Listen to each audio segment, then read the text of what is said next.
மா ஆ துளசி பொண்ணு கேட்டாலே பேசிட்டு இருந்தாலே பாத்தியா? பார்த்தேன். ம் ஐயா கிட்டன்னு போய் போகிறா, ஜாதி விட்டு ஜாதின்னு போகிறா, எப்படின்னு போகிறா, அதர விட்டுட வேண்டியதானே.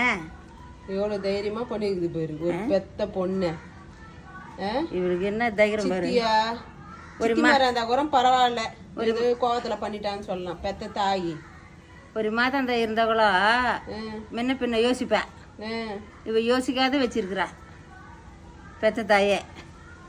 ஜாதி வந்து என்ன வாழுது இப்போ?